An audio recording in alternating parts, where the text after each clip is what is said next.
Welcome to part 1 of selections from Jagatguru Adi Shankaracharya's hymns, Shivananda Lahari, Shlokas 48 to 84.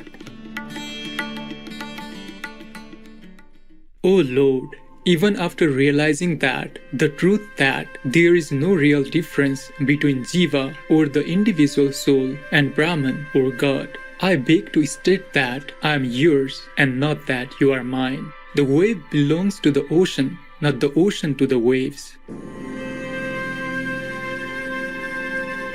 This is a prayer to Lord Vishnu by the dedicated Jagatguru Adi Shankaracharya, who wrote many poems expressing his love for God.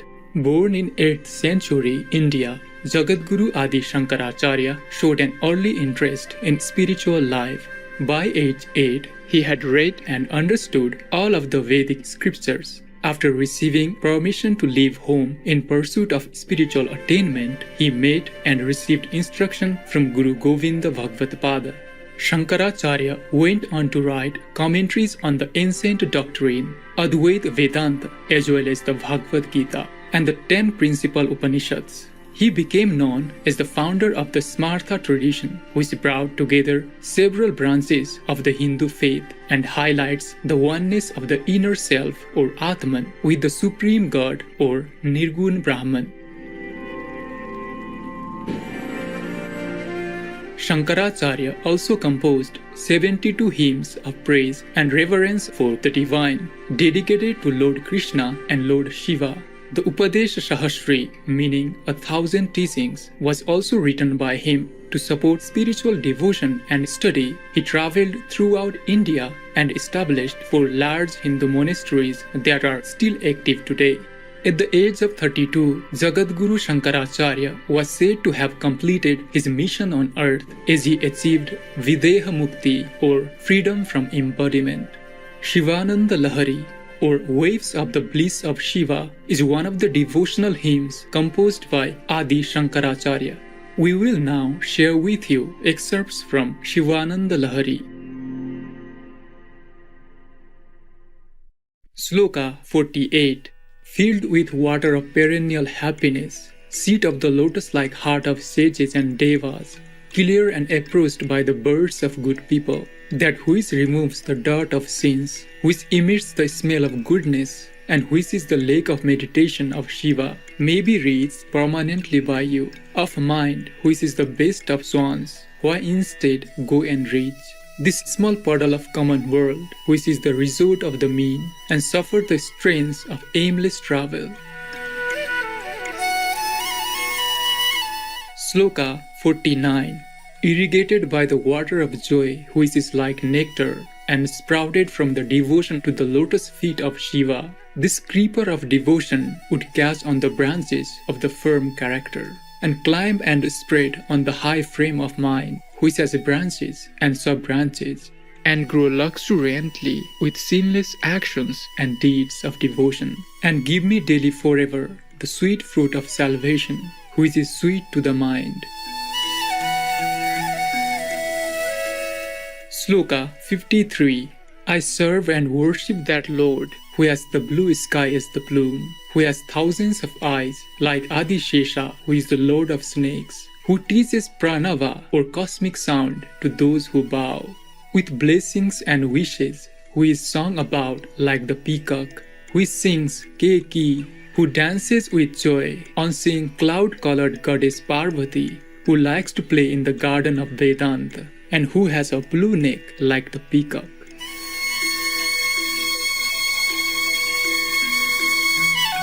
Sloka 54. I pray the blue-necked God who is like a peacock, whose glittering dance excels, dawn in the dusk, in the end of summer, with drum beats from the hands of Vishnu, like the thunder of the clouds, with the shifting sides of devas, like the bright changing lightning, with the happy tears from eyes of devotees, like the rainfall from the sky, and in front of goddess Parvati, who is like the peahen. Sloka 55. To whom who is the first, to whom who has great luster, to whom who is known by the Vedas, to whom who is possible to be known, to to whom who is of the form of knowledge and happiness, to whom who is interested in saving the three worlds, to whom who is meditated on by all yogis, to whom who is sung about by devas, to whom who keeps illusion with him, to whom who is interested in a vigorous dance, to whom who has a matted lock, and to whom who is personification of good are my prostrations. Sloka 56.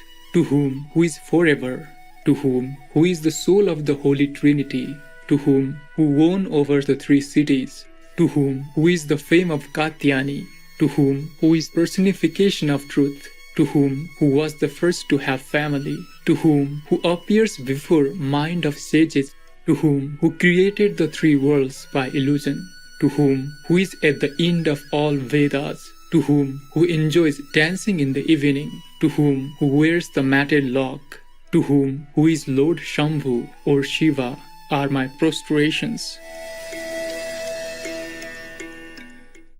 Sloka 57. Always fulfilling my stomach and desirous of becoming rich, many I have contacted and have travelled without aim, but knew not service to you, O all-pervading one, O Lord of all beings, O Lord who wipes away sin of his devotees. Because of the good that I did in my previous birth, knew I that you are within all beings, and so I become fit to be saved by you. Sloka 58. The sun, the friend of the lotus, tearing the darkness, pervading in sky and earth, becomes visible to the eye, but you, having the luster of billions of suns, are not known to me. Alas, the darkness of ignorance surrounding me must be very dense. O Lord of all beings, remove all that darkness and become really visible to me.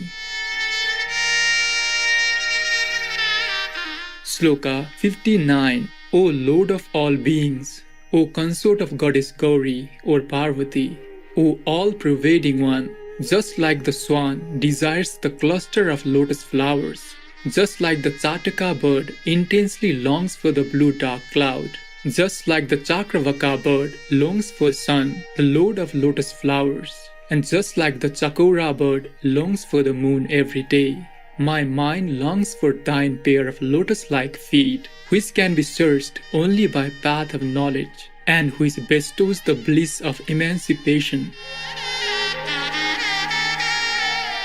Sloka 60.